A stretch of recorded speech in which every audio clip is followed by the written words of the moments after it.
My name is Kristin Ryan. I'm with Jonathan Rose Companies, and very happy to be here today with some great colleagues for the Retrofitting for Healthy Living panel.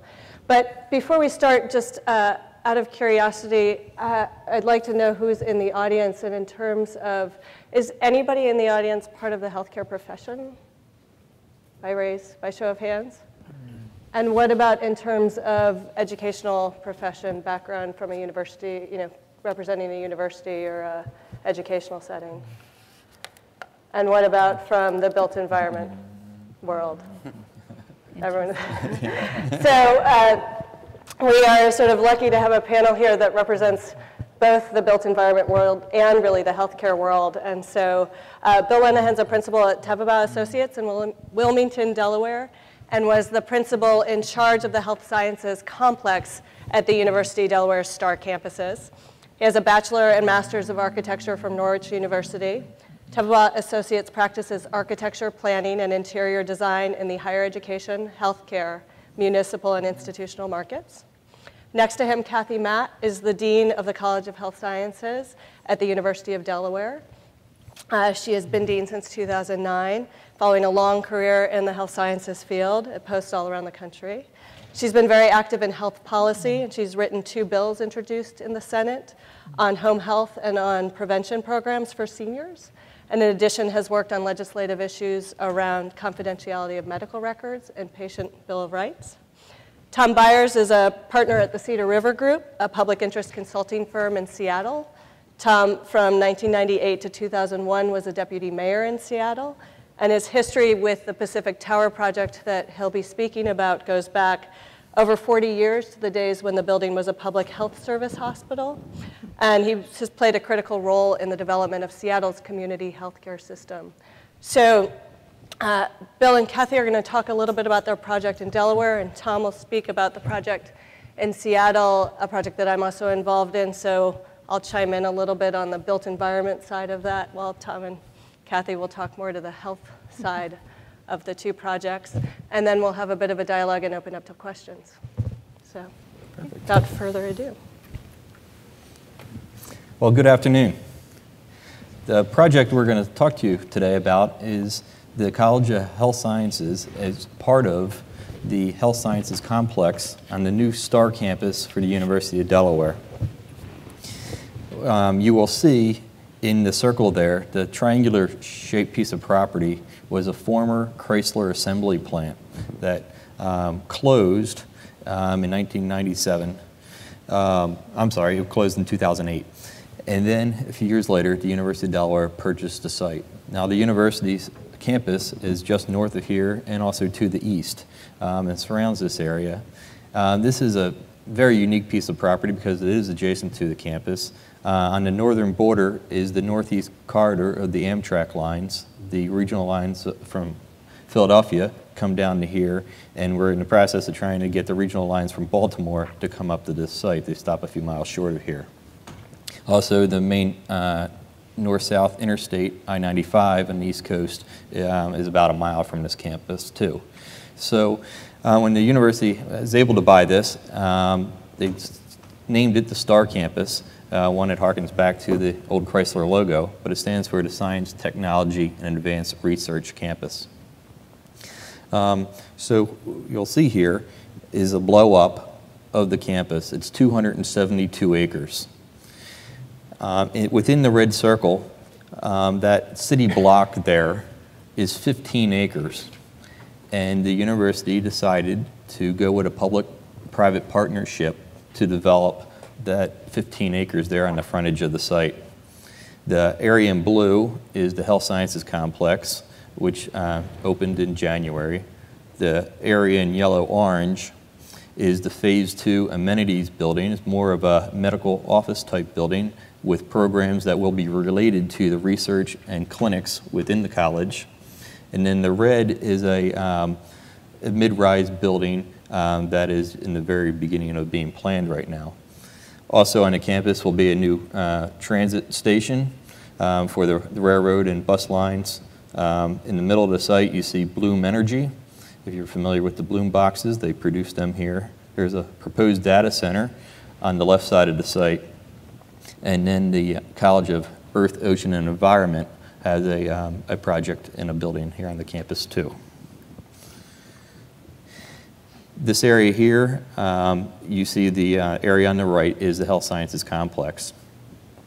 When this project was originally the Chrysler plant, it was just shy of 4 million square feet of building that was decommissioned. Over 85% of all the materials in that building were recycled, meaning 40,000 light bulbs and hundreds of thousands of tons of steel and concrete. They're still actually recycling the concrete on the site today. So this project, we started on the project in 2012. And in the first year, it was a design, it was a fast-track project, working with the developer and Kathy's groups. This here is the style of architecture for the building. This is actually the Phase 2 building, but it's similar in style to the college building too. The main campus of the university is a Georgian architecture, red brick and white trim, and we needed to have a new identity for this, and we went through many different iterations of how to make this work. The original concrete 1950s administration building was retained, and 2 bays of the assembly plant, we called the high bay area, were retained too.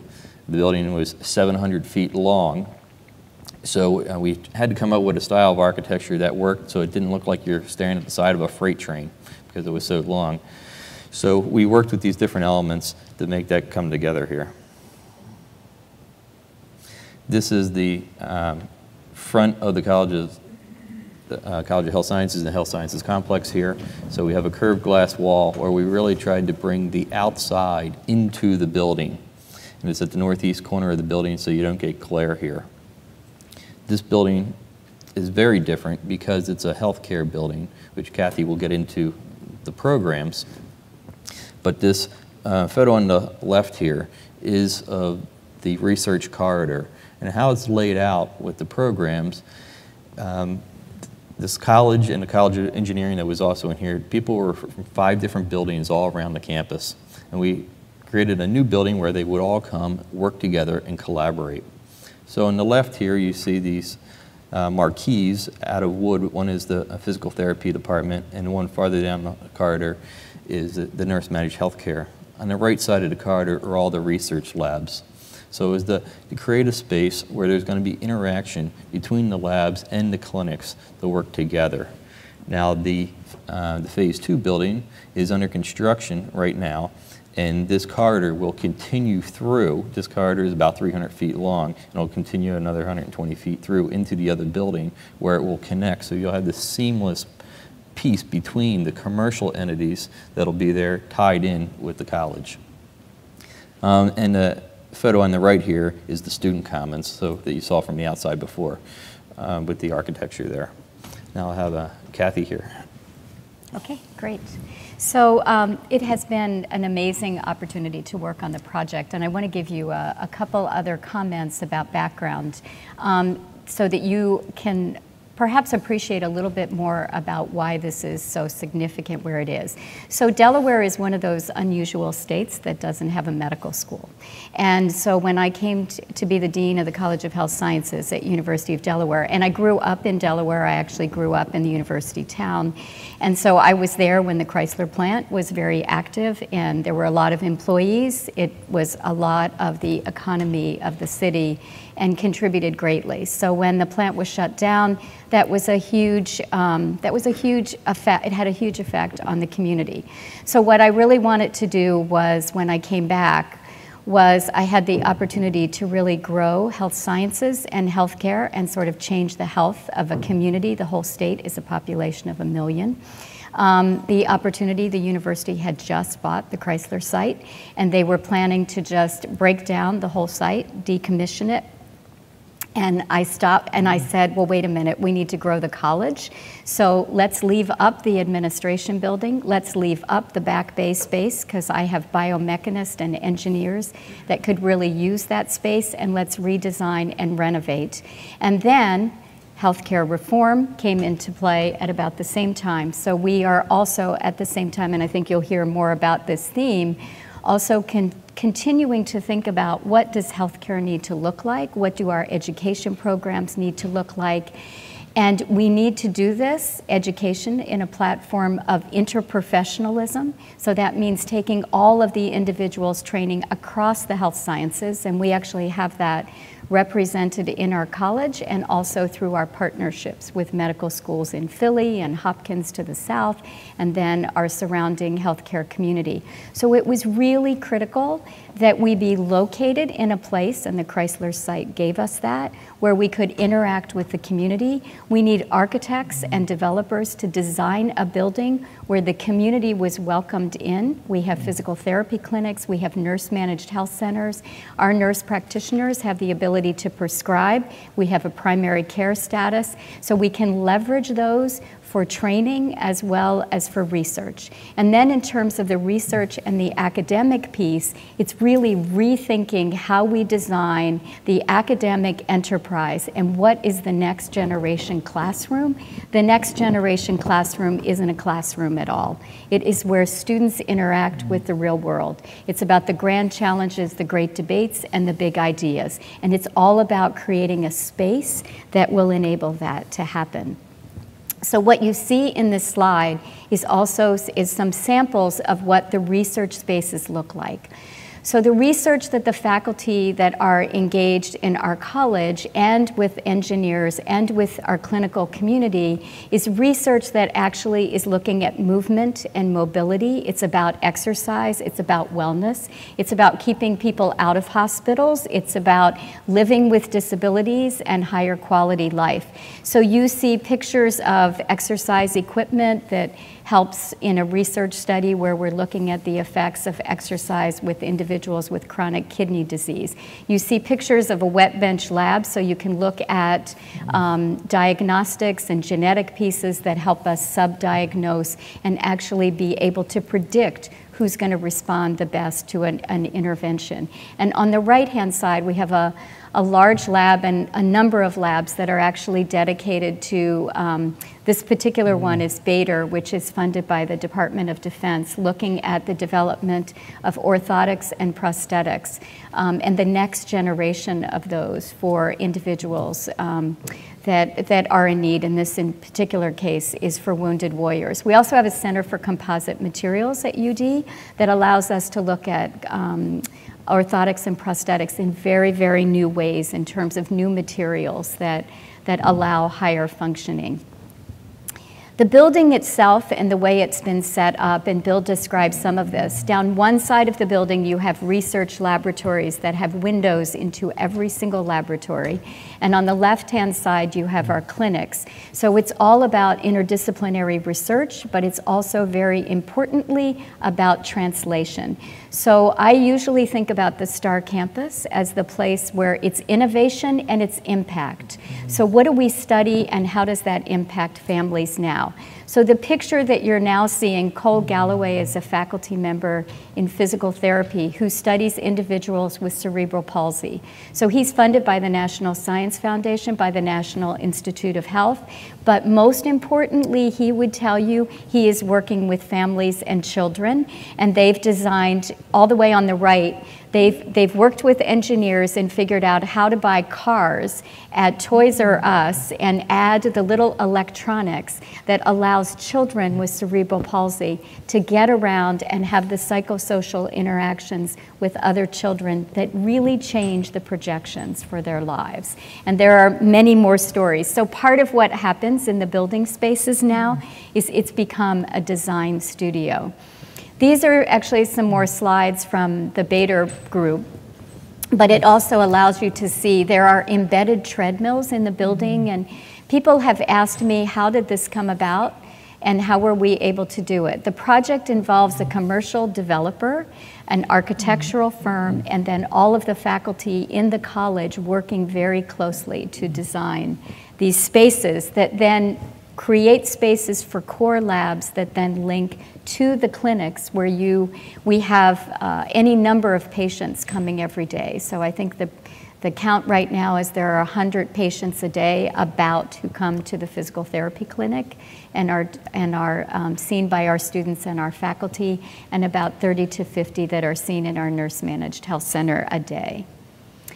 And then we also, these are examples of another 2 projects or 2 areas of projects. We've broken all of our research down into particular areas. So cardiovascular research, looking at salt intake and diets. And again, part of what you're hearing about, we heard a talk this morning from Whole Foods.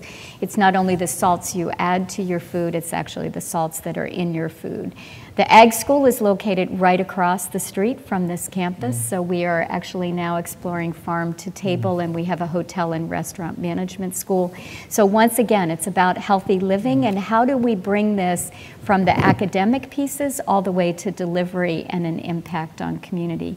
And then on the right-hand side, we have Parkinson's projects where we bring patients in once a month. We bring in telemedicine to bring in experts from around the country to help our patients who have limited access to movement specialists. And our engineers are now designing new shoes that a Parkinson's patient can wear, and it gives it, when they have a tremor, it brings a vibration back to them and helps to actually steady their gait as they walk. So again, it's all about discovery, and it's about creating the spaces that this can happen. Then this is a gross anatomy lab, it's in the floors up, it's on the 2nd floor of the building. And again, this is, there is no other facility like this in the state of Delaware, with us not having a medical school. And what this means now is that our undergraduates in a lot of the programs now will be able to have access to learning from cadavers and working with companies as well. So it's really opened up a whole new avenue. What you see in this picture on the left-hand side is really our physical therapy clinic. We have a neurological and older adult. We also have sports medicine and then some occupational therapy pieces. But I'd ask you to look at the lower right-hand corner. One of the really unusual and unique features of the space is that we have an overhead cable system almost, from which you have a harness system. So individuals who are unstable in their walking are able to walk pretty long distances with the help of a therapist, and a therapist can work with them on their gait and their movement pattern, not being concerned that they're going to fall because they're actually able to walk in these areas. And these are unique features that we have because of this new space. And then these are pictures of our nurse managed health center and our clinic. And again, it's all about thinking about how do we train individuals in an interprofessional way. So another exciting thing about our nurse managed health center is you may come in to get your sore throat or your ear infection taken care of, but while you're there, we're going to have a nutritionist talk to you. One of our students will have an exercise physiologist talk with you. And if you have some issues around stress management, we have behavioral therapists and psychologists and that will also talk to you. So it's really talking about that comprehensive and complete coverage and directed towards individuals. And then just to add another layer and sort of emphasize the interdisciplinarity, how do you teach that? We use these same spaces where we deliver clinical care to engage with healthcare theater, which is an interdisciplinary program from our theater people and our health professions people. The undergraduate theater minor students become our patients, become our parents. They play themes and act out different scenarios, and we are able to train our professionals in those themes and scenarios. And it's very powerful. And again, any of you who have questions, I'd be happy to talk more about it.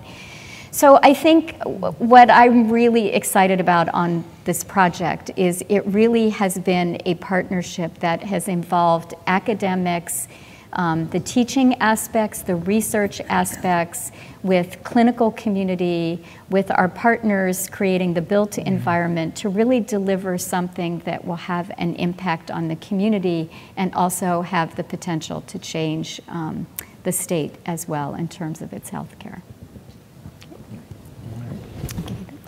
Mm-hmm.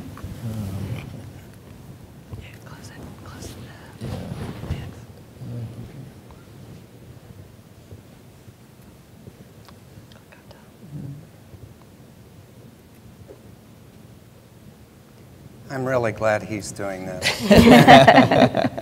I've never been able to do one of those. The building that we're working with, Kristin and I are working with, has a history in a way that goes back 216 years, but I promise not to cover all of it. I say that because it was designed as a Marine Health Service hospital. And the Marine Health Service was actually the product of the very first piece of social legislation in the history of the United States, which was an act for sick and disabled merchant seamen. And so this building that you see in the picture, which many of you may be familiar with because it's highly visible as you drive through Seattle on I-5, it kind of has a presence on North Beacon Hill that's kind of unmistakable, was designed as a hospital for merchant mariners in 1932. The building is the heart of a 9.5 acre campus that had a number of outbuildings that were nurses' quarters and quarters for doctors who were in the service of the federal government. As times changed, the Marine Health Service took on a bigger role, became the United States Public Health Service, and the hospital's services were expanded to care for Native Americans, Alaska Natives, military retirees and their dependents, fishermen, and a variety of other beneficiaries, in addition to merchant mariners. The hospital, when it was being run by the United States Public Health Service, really was a center for innovation in its own right. Dr. Donald Thomas did the groundbreaking research on bone marrow transplantation in the tower. He subsequently won the Nobel Prize for that research, and his work became the cornerstone of the Fred Hutchinson Cancer Research Center in Seattle. A group in the 1970s pioneered the very first electronic medical records at this building. It was the place that the nation's largest healthcare center for urban Indians was created in the 1970s, and a variety of other innovations took place there during that period. It also was the only hospital in Seattle that would take care of very low-income, uninsured patients who were referred from the rapidly growing set of community health centers, and that's how I got to know the building. I worked in a community health center, and the Public Health Service hospital was the only one that would take our patients. So we became very loyal to the hospital, and during the 1970s, the Nixon administration sought to close out the United States Public Health Service hospital system, frankly doing the bidding of those who believed the federal government had no role in health care. And a really diverse coalition of people grew up in Seattle to fight that closure. And they included merchant mariners, military retirees, community health activists, Indians. There was a great scene at a congressional hearing where a white fisherman got up to testify for the hospital.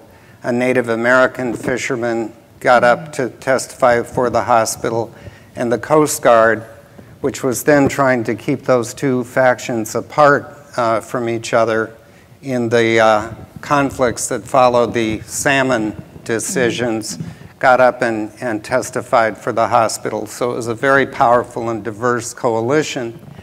And in 1981, it succeeded in getting the federal government to transfer the hospital to the control of a public development authority that was chartered by the city of Seattle. As time went on, the way in which healthcare was being delivered changed, and the Public Development Authority closed the inpatient services and decided to concentrate on building a network of multi-specialty clinics around the region. And so the tower, the inpatient part of the building, became vacant.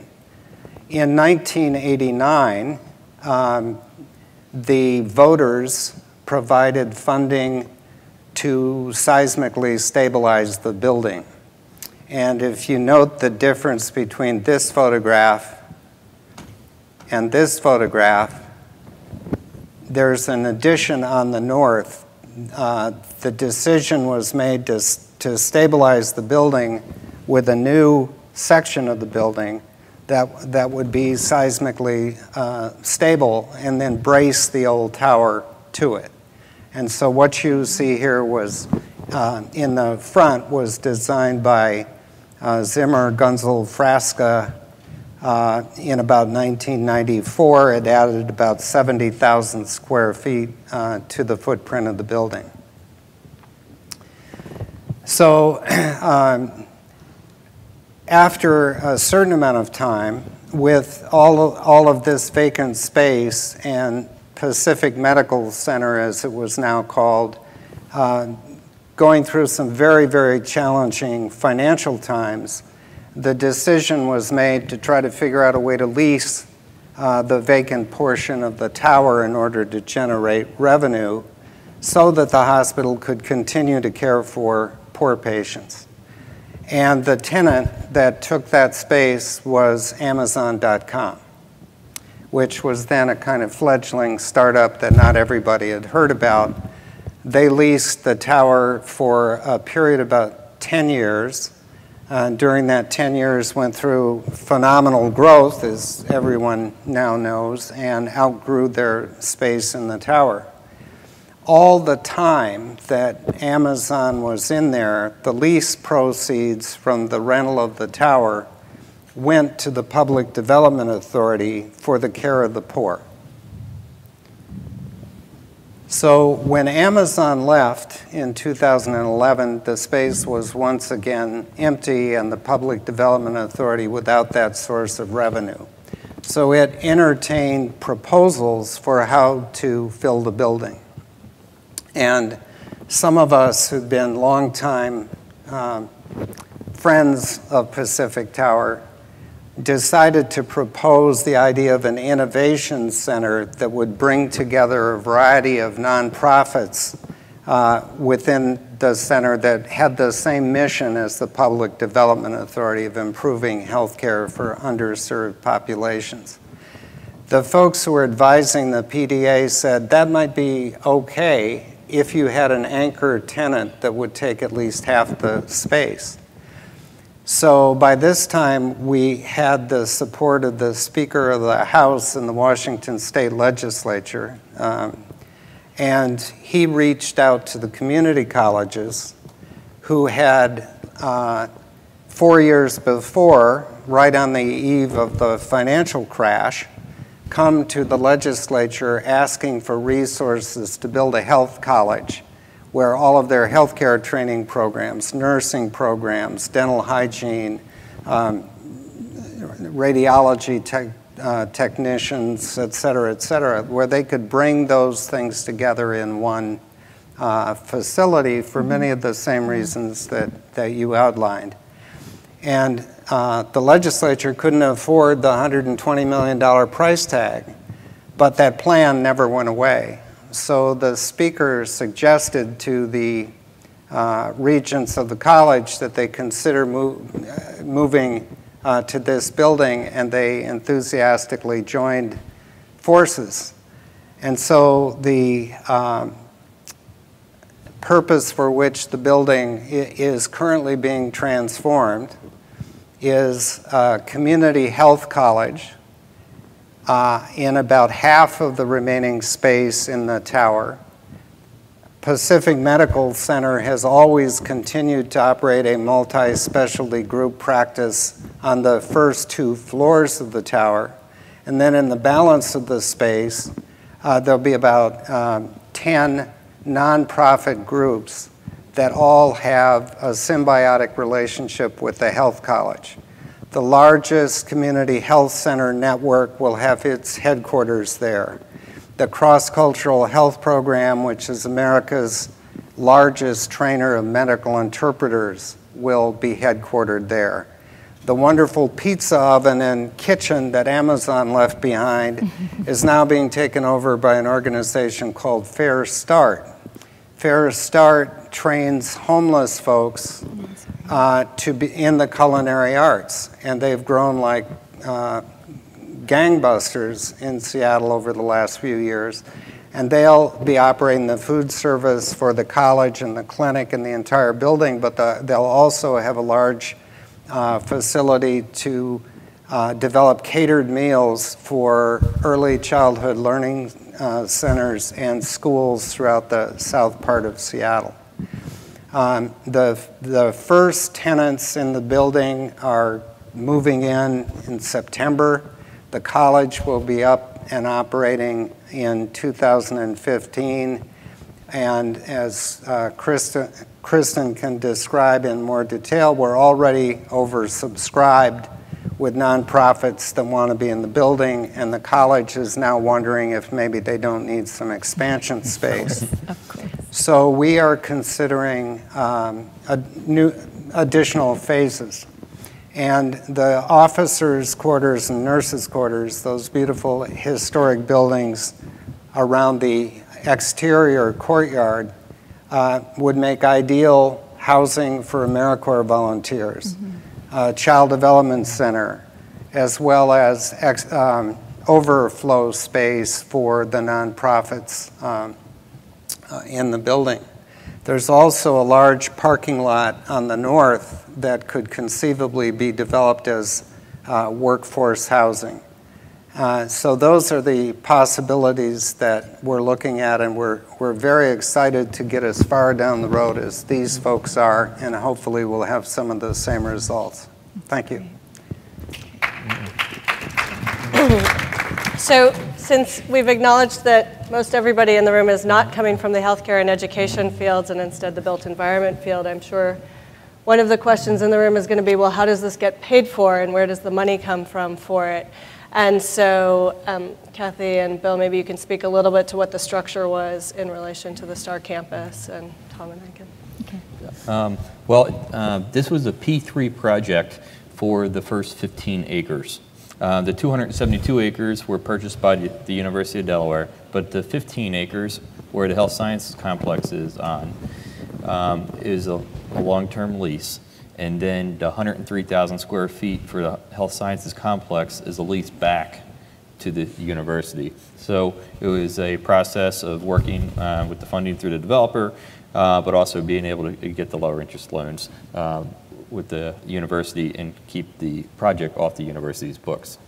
Was there any part of the healthcare element to it that was a driver of specific financing, or was it really traditional sort of university and public-private financing tools that were? Well, yeah. So I don't know that there was a healthcare piece necessarily that was driving it, but I think it is an important model that more and more universities need to think about, is the partnership with the community and with the developer. Because I found myself in the position of needing a building or needing extra space to expand our programs to meet the demand by the community. And I could either look at how I'm going to raise $30 to $40 million, which is a big challenge. We also in Delaware, at the University of Delaware, by our charter, cannot bond on academic buildings. So that was also a challenge for me to think about how we would be able to do this. And so then I had done a building in Arizona where we had worked with a private developer and had then done a building with Mayo Clinic in that way. So we did an RFP. And Ernie Deladon and his group then was one of the groups that we interviewed. But the other thing was that then once we decided on that, it was also the process of getting university and the Board of Trustees to actually approve putting academic programs in a building that the university did not own, and I was not prepared sort of for the challenge of that.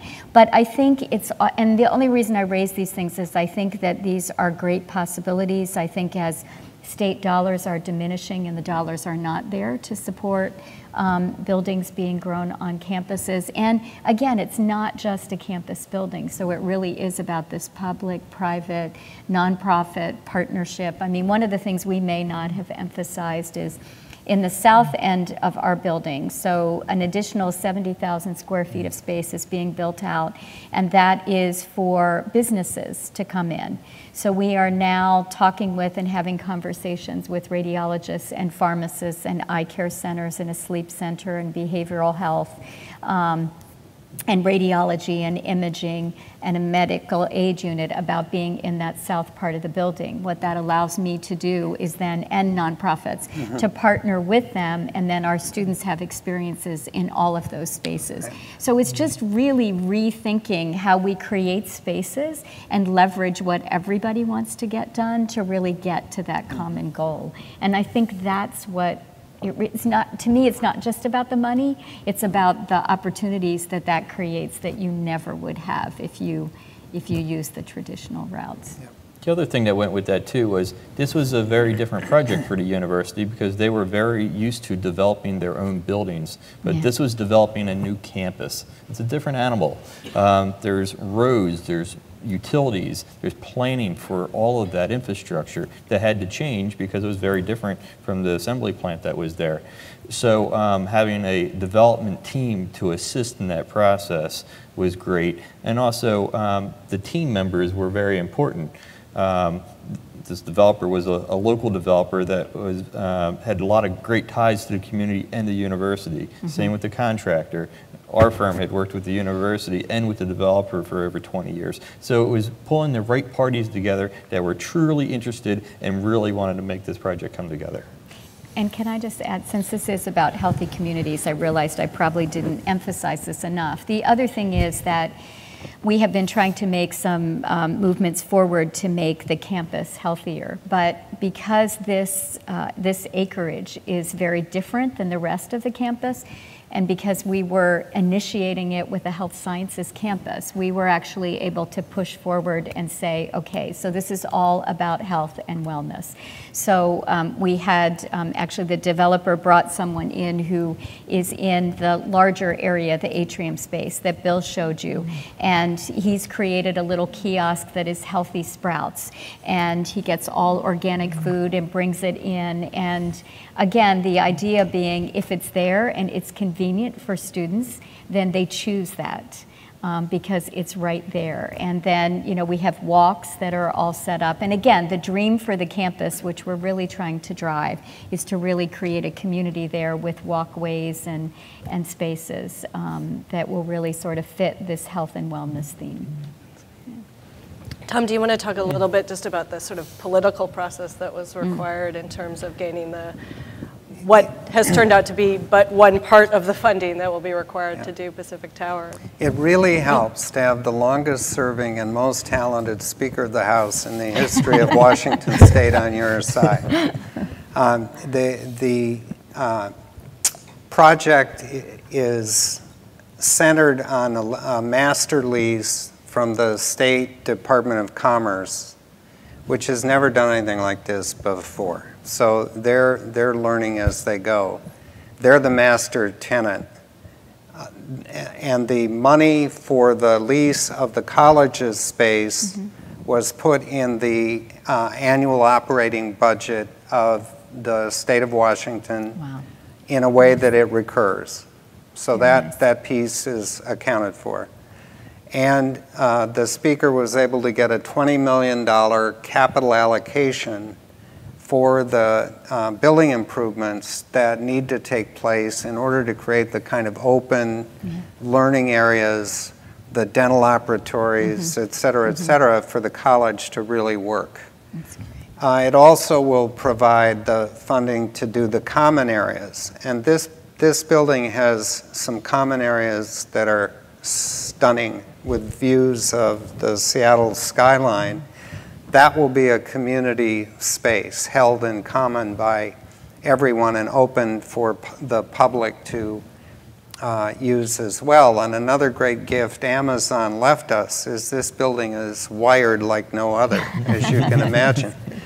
So we're hoping to develop the capacity to do a lot of streaming of the training that takes place at the college, so that the courses that are offered to community health workers or dental technicians can show up at Walla Walla Community College in real time from the center on Beacon Hill.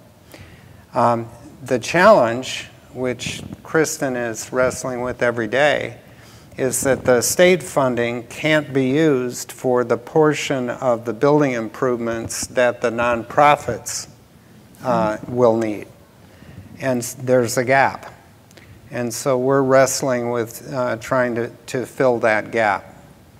We have some substantial interest from philanthropy. A certain foundation that Warren Buffett is associated with, along with Bill Gates, is helping us out. But there's still a gap, and that's one of our big challenges right now. And it's supplemented by the fact that although the history of the building was obviously a healthcare facility, it's transitioned to be a tech office facility. So Amazon had, little teeny cubicle spaces cramming in people and little built-out offices, which are not usable necessarily for the way that the new tenancy is trying to come in and build it, but Commerce essentially leased the building as is where is. So figuring out how to make that transition and take the role of Commerce as a landlord, trying to attract not-for-profit tenants who have market options throughout the Seattle market at another competitive rate, where you might have a landlord that's willing to do a spec build out for their needs, or where they even more so just have a comfort level because you can walk in and say, here, this is your space. You need 2,000 square feet. Here's a door to a 2,000 square foot suite. Doesn't exist in this building, right? Amazon was a single user tenant, so there aren't demised spaces anywhere in the building. Commerce is under a timeline to sign leases with tenants who are signing to say, I'm taking a space as is where is. Your door will be somewhere over there.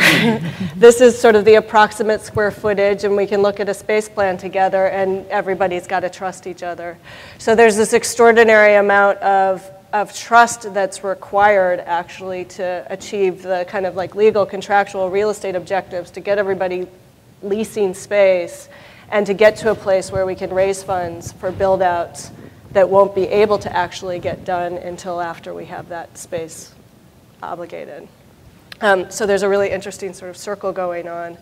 And I think that what is unique is that this element of the cross-collaboration is a huge piece that's allowing us the opportunity to draw those philanthropic funds.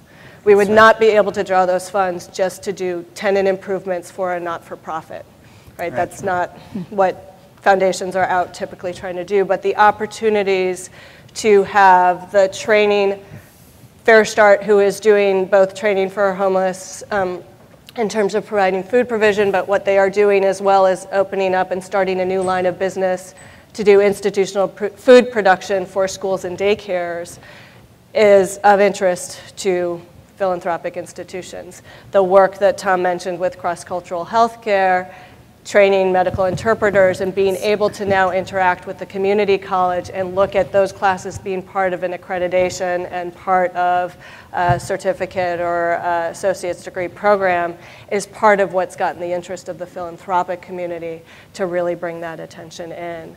And I think in both cases, what everybody's spoken to is that it took the space, I mean, and maybe you guys could speak a little more to it. These are agencies that weren't necessarily, they've all been living in Seattle in the non-for-profit healthcare space, but weren't necessarily finding those opportunities for interaction until they had the physical space in which to be brought together. So maybe you can talk a little bit about some of the other. Well, I'll do one very quick one, and that is that actually two. The colleges really hadn't come to terms with the meaning of the Affordable Care Act. It didn't dawn on them until this opportunity opened up that, hey, we may have to change our curriculum because healthcare is changing in some pretty dramatic ways. And so they have convened the 17 largest healthcare employers in the Central Puget Sound region in an advisory committee saying, you know what you're wrestling with in the change in healthcare. Help us figure out how to help you with workforce development. And so that is having a pretty profound impact on the kinds of training opportunities that they're going to provide at the building. That wouldn't have happened had it not been for this. Second example is, historically, you teach dental hygienists and dental technicians in a lab. But the biggest dental provider in town is the Community Health Center Consortium that's going to be co-located in the building. So because they were co-located there, they started talking about what that co-location might mean. And so the dental operatories, 24 operatories, are going to be operated as a community health center so that people learn in a real operating clinic, not in a lab. And oh, by the way, there's a financial reimbursement structure that the clinic provides that the college wouldn't have had. So those kinds of connections are starting to happen even though we're more than a year away from having the college up and running. So I guess I would just add to that we had been moving forward with programs in this area of interdisciplinary and interprofessional training and sort of virtual things that you create. But once the building, and again, we've just moved in January, but it is a total game changer. Because having that physical space where all of these interactions can happen really it's all about serendipity, right? It's about people running into each other, about exchanging ideas, and absolutely a lot of learning happens in these clinical spaces and really having the students be a part of that. So that has really changed it a lot, to be able to really have a physical space where all of these interactions can take place and happen. What's the most difficult thing that's happened, or what's the most challenging piece that you weren't anticipating by bringing together these groups and then having to adapt or adjust? Well, we had many meetings throughout this 2-year process. And obviously you have all the design team and development construction team meetings as you normally would. But because there were so many users in this building and the people that we were meeting with represented large groups of people, it was very important to meet with them on a bi-weekly basis for the 2 years as we were developing design and working with them. They're the ones who actually did most of the programming and told us the requirements of their spaces and things. We didn't have a ton of outside specialty consultants come in. We really worked with all the researchers and the people in the clinics. They knew what they needed. They knew what the future of their programs is going to be as much as they possibly could. And we were able to build in flexibility, but it was that dialogue on a bi-weekly basis throughout the whole time to keep expectations together so that everybody knew what the program was, knew what direction we were going, and it worked extremely well. But it was a lot of work to get there.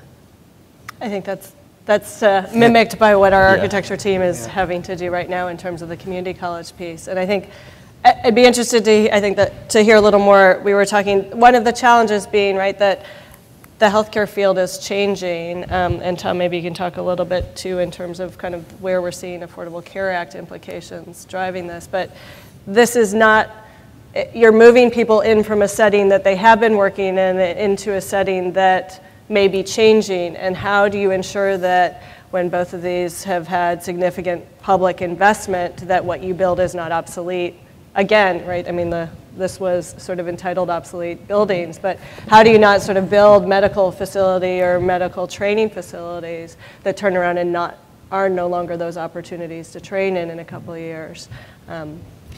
So actually, if I could add a comment to that, because one thing that I hadn't necessarily expected, so one of the things in the building came online, we moved in January, clinics opened the beginning of January. We have a lot of activity that's going on, and that is ramping up much more quickly than I had imagined.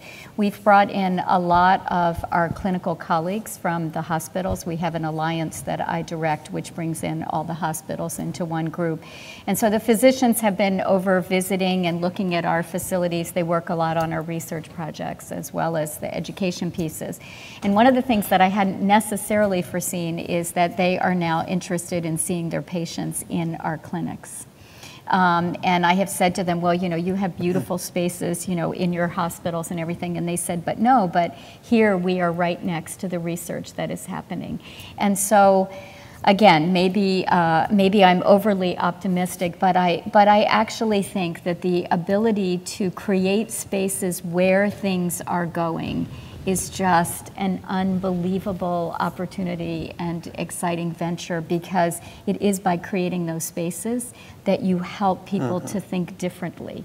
Because when they're working in the same spaces that they've been working in, and you now tell them you need to work in teams and you need to figure out how to do this, it is hard to change their thinking.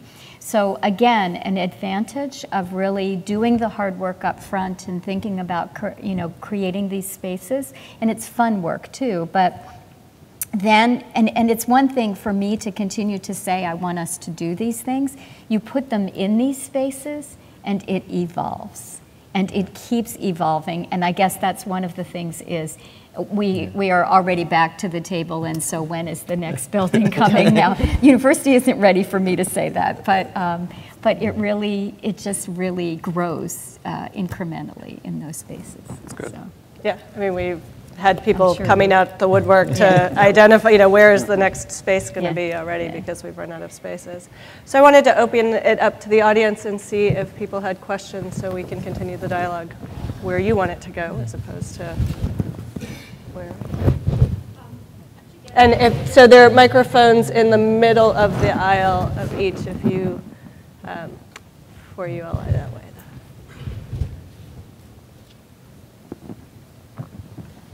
I'm interested specifically in the footprint and the layout of the older building, and how you have worked with that sort of ancient modeling of space and converted it, not to mention into tomorrow's, but even just today's healthcare facility.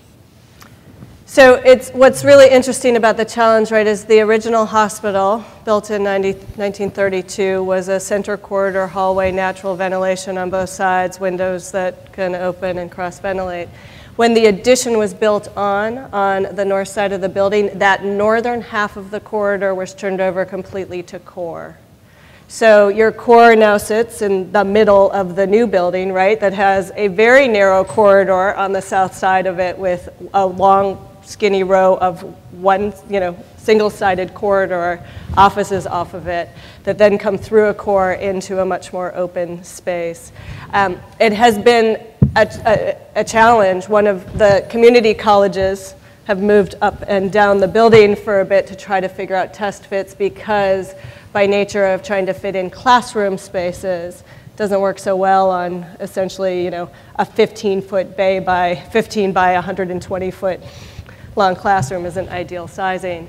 And so similarly, as Tom spoke about, we're trying to really look at how do you take the opportunities to create shared spaces through the building. So build a class, leverage one of those spaces, not solely for the college, but for the use of the building as a whole. What there is, and you see in this photo, sort of the glass at the top, not quite the top of the addition, but you see the glass-rimmed corridor. And so that's this enormous 8th floor conference space that can be divided, that Amazon used as a general meeting assembly room, has a capacity of about 250 people, can be divided into 3 different settings and rooms. And so how do the not-for-profits use that and be able to, one, take that space out of their own individual leased space and utilize it as a collective whole through the building so that we can put those where they actually fit in the retrofitted building and then use what is working for much more traditional office space. The other piece has been to really consistent with sort of a more sustainable, healthier build out and more sustainable from a financial standpoint is open up. As I mentioned, Amazon had lots of individual offices through this space. And so what we are encouraging the tenants to look at in moving in and thinking about the build outs of their spaces is how do you open them up so you can actually take advantage. I mean, the common corridor is an 11-foot wide corridor with then these, this 10-foot bay of single-foot offices. So if you open that up, you have a much greater manipulation. Greg Hummel from Bryan Cave in Chicago. I'm working with the Illinois Medical District, and that's 4 institutions that are anchor, but 40 not-for-profits, largely in the health space. We're trying to create a supplier campus, and one of our ideas is a medical commons where you test not only for the efficacy of the procedure or the drug, but also its economic efficiency. What were some of the tools that you used to get people to collaborate? Because we've got different procurement systems, different governing boards. There's a private hospital, there's a veterans hospital, there's a Cook County hospital, which is for the poor, broadly speaking, and then there's the largest medical school in the country at UIC.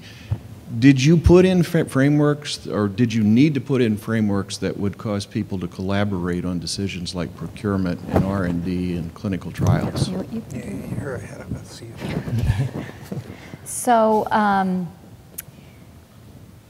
couple things I think about with that, and again, not to make it seem less complicated than it is, because it's absolutely complicated. I have, so what I usually try to do, and again, I think maybe the Seattle project might be a lot more complicated because you're bringing a lot of different groups in. So, so ours may be much easier to talk about in a lot of ways.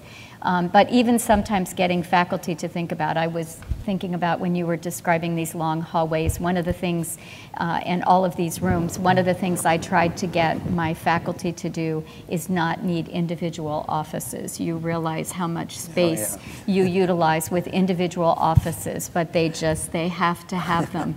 And then they want all these other things as well. And so I've tried to, that's another thing that I think, by creating these spaces in the building where they can gather and cluster together, and other spaces where they can work, it'll be a natural process. But as we try to do collaborations, and even as I try to do them across our alliance, usually what I try to do is bring in some ways, the frontline people that are doing all these things to say, where do you want to go? And then we look at what it is that we want to accomplish and what we want to get done, and get all of them on board, and they represent the front line from all of the groups. And I did this in Phoenix when I was doing things as well. And then then you bring in the leadership of those organizations and say, and get them to buy into, this is what we need to get accomplished, this is what we need to get done, and then they have to buy into that vision. Then they have to go to the people within their organizations and say, okay, legal, I want you to get in there and get this contract signed, because this is what we've got to make happen, whatever that language is. And then whether it's procurement or finance or facilities or whatever. And so I found, and again, it's not always easy, and problems are more complicated for some than others, but really by doing sort of that 2-tiered thing. Bottom end. Yeah, bottom and top sort of works. And if you get the bottom, and then also the other thing, even at the bottom level, is to say, don't tell me about all the reasons we can't do it and the barriers. If you could do anything, like what is that thing that we all agree we want to get to, and then, okay, fine, let's work back from that, and what are the pieces, and then get the highest person at those institutions. So I have a point person at each of those groups to then get the buy-in. So even on my alliance, I report to all the CEOs and the presidents, and it's like, this is what we need to get done, this is why, get their buy-in, then they've got to tell their group yes. And then the other sort of thing that I always keep in the back of my mind, I have a friend who's a lawyer who said, if you get no for an answer, you ask the wrong person. And so, and sometimes that's the case, because if you're too low down in the organization and you're trying to create change, they'll say, well, we can't do that, that's not how we do it. And that's why you have to do both layers, because it may change it may be time for a change in how you do a particular thing. So. We're coming to see you. Gonna ask for some help. But the city of Seattle, when I worked for the city, we tried to bring about a lot of co-locations because they made sense on paper. And a lot of times they didn't work. We'd bring two health centers together in one building, hoping that the pediatric clinic and the family practice clinic would, just naturally, because they're taking care of the same people, they'd come together. Well, 20 years later, they're still two separate organizations. So I guess one lesson, and one thing we're going to try to avoid here, is that synergy, that symbiosis doesn't happen because it looks good on paper. It takes alchemy with the people who are involved, as you were describing. And so one of the things that we're trying to wrestle with right now is how to build that alchemy, and how to give the tenants a voice in the life of the building that that's very powerful. That's respectful of what they're bringing to it. And we haven't solved that one yet. But I think another thing though is, as you give the tenants a voice in how that building comes forward, then I think what happens with that is they take enormous responsibility and ownership of what they're doing, and we're continuing to see that play out as they work together in the building.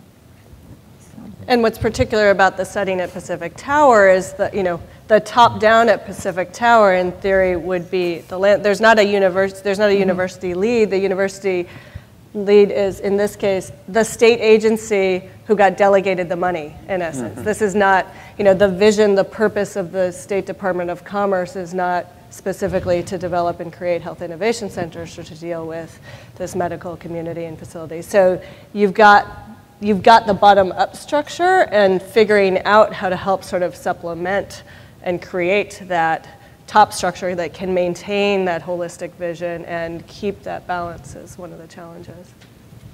Hi there. I have done highest and best use studies on a number of decommissioned Ford and GM plants.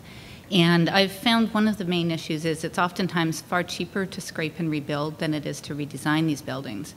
And on top of that, oftentimes the spaces they leave behind are not particularly healthy. They're contaminated. There's ongoing remediation issues. There's use restrictions. You can't put up residential, and they don't exactly want kids playing in the dirt. So this may not have applied to the Delaware project, but more generally speaking, converting some of these complicated manufacturing facilities to a different use, particularly a healthy one. I wonder if any of you could speak to some of those issues.